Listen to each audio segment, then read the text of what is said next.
gabi sa inyo, mga katakot ako pre. Ako nga po pala si Ray, taga Laguna. Isa nga po pala akong pahinante at dito magsisimula ang aking kwento mga pre. Isang araw, nung nagdi-deliver kami ng aking kasama na si Joseph, ay ginabi na kami. Si Joseph pala yung driver ko ng mga panahon na yon. Medyo malayo yung lugar na pinagdeliveran namin. Medyo liblib din sa lugar na yon. Di ko na lang papangalanan yung lugar na yon. Kasi para wala tayong ma-offend ng mga taga ron.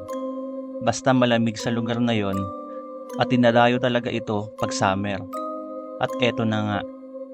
Nung binabiyahe at binabaybay na nga namin ni Joseph ang daanan, matapos namin ma-deliver ang kargamento namin at kami ay pauwi na, ay talagang nakaramdam na kami ng antok at gutom ni Joseph dahil sa layo ng biyahe namin dalawa. Sabi ko kay Joseph, "Pre, kung may makikita kang kainan dyan, hinto mo muna," sabi ko kay Joseph. Tugon naman sa akin ni Joseph, "Pre, kanina parang may napansin akong karinderya nung papunta tayo sa destinasyon natin. Sana bukas pa yun ngayon," sabi ni Joseph. At ayun na nga, sa di kalayuan, nakita na nga namin at narating yung sinasabi ni Joseph na karinderya na nakita niya. Bumaba na kami sa sasakyan at tumungo na kami sa kahera para pumili ng pagkain. Napakabango ng mga bagong lutong ulam.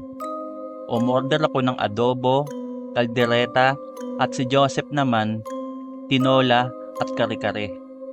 Nung kakain na sana ako, nagtanong ako sa tindera kung meron silang kalamansi. Sabi nung tindera, wala silang kalamansi, ubos na, habang nakakunot ang noo na tumugon sa akin. Naalala ko, may kalamansi pala at sili akong tinabi sa bulsa ko nung kumain kami ni Joseph ng lomi nung umaga. Mahilig po kasi talaga ako mga pre, gumawa ng sausawan kahit anong uri man ng ulam ang kainin ko. Habang nilalantakan ni Joseph ang pagkain niya, ay pinatak ko naman ang kalamansi sa ulam na inorder ko. Pinatak ko sa adobo at kaldereta ang kalamansi na may halong sili sa mga ulam ko. Nang magsisimula na akong kumain, napansin ko na biglang bumula at nangamoy bulok ang mabangong ulam na kanina ay nakahain. Nagulat ako at maging si Joseph. Pinatakan ko rin ang pagkain ni Joseph ng natirang kalamansi at sili. Yun nga, bumula at nangamoy din ito. Nung nawala ang pagbula ng mga pagkain na nakahain, ay napansin namin na nagbago ang mga ulam na nakalagay doon. Naging mga parte ito ng mga tao. May mata, tenga, ilong at daliri ng tao.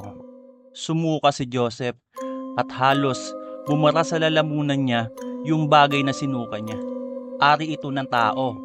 Buo pa. Walang Joseph to.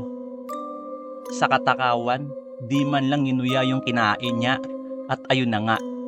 Nung nakarecover na si Joseph, ay dali-dali kaming tumakbo patungo sa sasakyan namin. Nung nakapasok na kami sa sasakyan at aalis na, biglang lumitaw sa harapan namin yung tinderang kanina. Nagbagong anyo ito. Walang ya. Aswang palang tindera na yon. Napakahaba ng kuko at ang tatalas ng ipin nito habang tumutulo ang mga laway nito. Nung aatake na ito sa amin, ay sabi ko kay Joseph na paharurutin ang sasakyan at umalis na sa lugar na yon. Binundol ni Joseph ang aswang at tumilapon ito. Pero tumayo lang ito na parang walang nangyari. Nang nakabangon ito at muli nga atake, aksidenteng nabuksan ni Joseph ang headlight ng sasakyan. Tumama ito sa aswang at umusok ito at namilipit sa sakit at nagpagulong-gulong. Nakita si Joseph ng pagkakataon para makaalis sa lugar na yon. Di na kami sinundan ng aswang. Siguro ay napuruhan siya sa headlight ng sasakyan na tumama sa kanya. Nung nakauwi na kami, ay kumonsulta kami sa albularyo para mawala ng bisa ang ginawa sa amin, lalo-lalo na kay Joseph, nakakain pa ng karne at ari ng tao. Ngayon nga ay okay na nga kaming dalawa ni Joseph. Nag-resign na ako sa kumpanyang pinapasukan ko. Baka sa susunod na mautusan kami na mag-deliver sa lugar na yon, di na ako makaligtas. At hindi na ako swertihin.